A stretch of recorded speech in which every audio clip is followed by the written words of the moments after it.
Hello guys, आज हम लोग देखेंगे एक्सरसाइज 4.2 का क्वेश्चन नंबर 1 का 5, जिसको कि फैक्टराइजेशन मेथड से रूट फाइंड करना है। ठीक है, तो चलिए काम स्टार्ट करते हैं रफ वाला।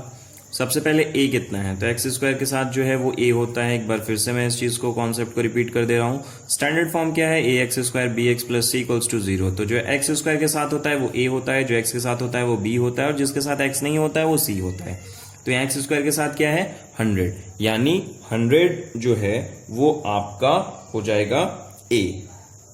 2 मिनट करते हैं। तो a कितना हो गया 100 ना, b कितना हो गया तो -20, एंड फिर c कितना हो गया 1। तो a इंटू सी क्या आएगा 100 इंटू 1, तो दैट इज 100। नाउ 100 को जब आप दीजिएगा देखिएगा तो देखिए बहुत लंबा आएगा, बट आपको एक चीज ध्यान देना है, यहाँ 20 है और यहाँ 100 है, तो 100 का फैक्टर 10 इंटू 10 भी होता है। नहीं, 10 इंटू 10 करने पे 100 आता है और 10 प्लस 10 करने पे 20 आता है। अब दो फैक्टर्स जो निकलेंगे आपके वो 10 और 10 ही होंगे। आप चाहें तो करके देख सकते हैं, मैं डायरेक्ट लिख रहा हूं क्योंकि 100 10 इंटू 10 और प्लस करने पे 20 आता है। अब करना प्लस है, लाना माइनस है। तो ये कब होता है, ये सिचुएशन कब वर्क करती है, जब दोनों माइनस हो तो प्लस होती है और साइन माइनस की आती है।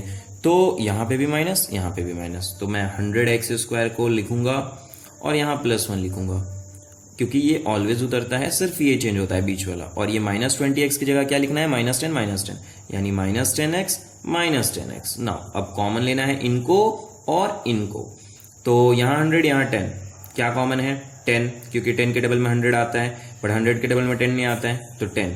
एंड यहाँ x का पावर 2 है, यहाँ x का पावर 1 है, तो लेना क्या है x का पावर जहां कम हो, तो x। नाउ 100 में 10 ले लिया गया, यानी 100 को 10 से डिवाइड किया गया 10 आएगा। एक्स स्क्वायर से एक x ले लिया गया, x बचेगा माइनस 10x पूरा का पूरा लिया गया है तो सिर्फ 1 आएगा, क्योंकि 10x को 10x से डिवाइड कीजिएगा 1 आएगा। फिर यहाँ माइनस, देखिए माइनस यानी साइन चेंज करना है, याद रखिएगा। 10x 10 है, यहाँ 1 है, कॉमन नहीं है, यहाँ x है, यहाँ x नहीं है, कॉमन नहीं है, यानी सिर्फ 1। नाउ यहाँ 10x 1 से जो भी होता है एज इट इज उतरता है, और माइनस बाहर है तो minus plus -1 equals to 0। Now 10x -1 दोनों में सेम आया, यानी आप समझ जाइए कि आपने सही बनाया है। इधर में भी 10x और यहाँ पे भी 1 ही आएगा इक्वल्स टू 0। नाउ अब मेरे को पता नहीं फिर से कि दोनों में कौन 0 होगा, ये या ये, तो दोनों को कंपेयर करेंगे। 10x -1 equals to 0, 10x -1 equals to 0। Now 10x equals to 1, 10x equals to 1, यहाँ इम्प्लाइज का साइन लगा लीजिएगा गाइज, ठीक है। और x equals to 1/10, x equals to 1/10। देखिए इसमें भी वैल्यू सेम आया, x 1/10। अच्छा, इसके आगे वाले 4.4 में हम लोग पढ़ेंगे कि क्यों सेम आता है, कौन से सिचुएशन में रूट सेम आते हैं। ठीक है, होप आपको ये समझ में आ रहा होगा।